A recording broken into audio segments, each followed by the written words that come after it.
طبیب کے بات کو جھوٹا کر دے، یہ دعا کی اللہ تعالیٰ نے آپ کو شفا عطا فرمایا۔ اور آپ سے جب پوچھا گیا کہ آپ نے اتنے یقین سے کیوں کہا کہ یہ طاعون نہیں ہے، آپ رحمۃ اللہ تعالیٰ نے فرمایا کہ فرمان مصطفیٰ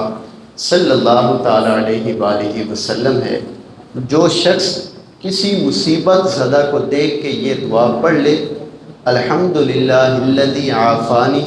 مما ابتلاک بہ وفضلنی علی کثیر ممن خلق تفضیلا،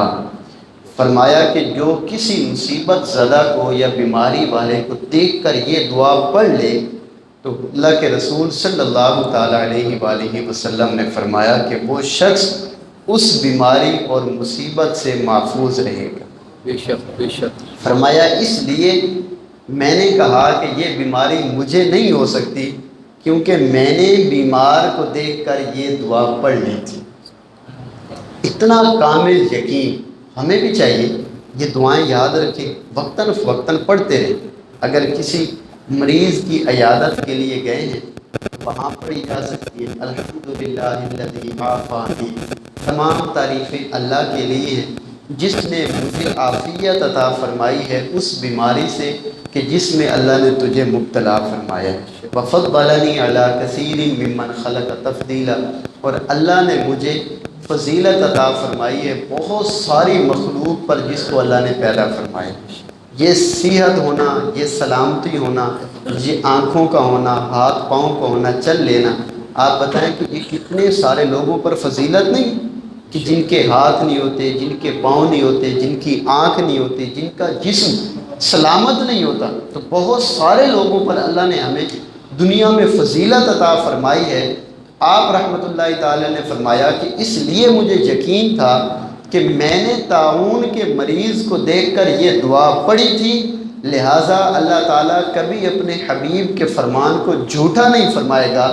اس لیے مجھے یقین تھا کہ مجھے طاعون کی بیماری نہیں ہو سکتی۔ اللہ تعالیٰ نے شفا عطا فرمائی، تو یقین ایسا ہی ہونا چاہیے، ہمیں بھی چاہیے۔ آپ چونکہ مسلمان ہیں اور ہمارا اعتقاد اللہ تعالیٰ کی ذات پر اتنا پختہ ہونا چاہیے، اتنا پختہ ہونا چاہیے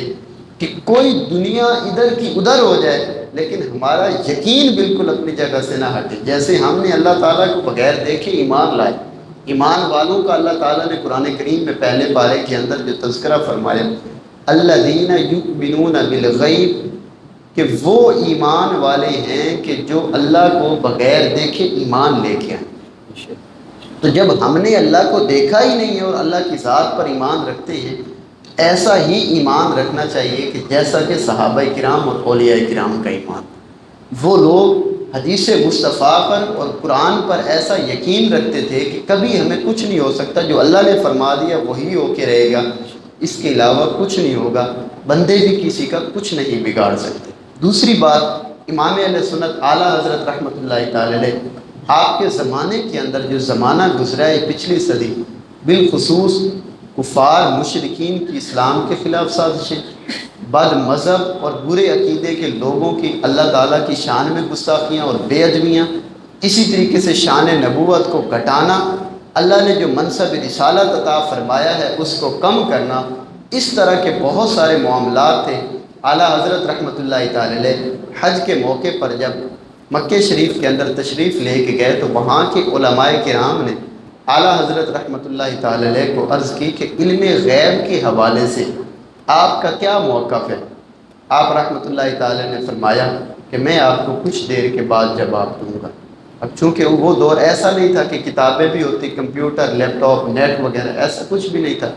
امام اہل سنت اعلیٰ حضرت رحمۃ اللہ تعالی نے کاغذ اور قلم لیا، آپ نے ایک رسالہ لکھا شان رسالت کے اندر، الدولۃ المکیہ، حضور صلی اللہ تعالیٰ علیہ وآلہ وسلم کے علم غیب کے اوپر۔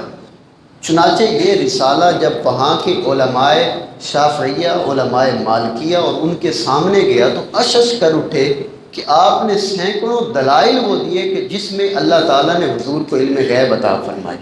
چنانچہ وقت کے وزیر کے پاس جب یہ رسالہ گیا اور اس نے اس رسالے کا مطالعہ کیا، حیران رہ گیا اور کہنے لگا کہ اللہ تعالیٰ اپنے حبیب کو علم عطا فرمائے اور لوگ اس کا انکار کریں، کیسی عجیب بات ہے۔ یعنی ایسی آپ نے شان رسالہ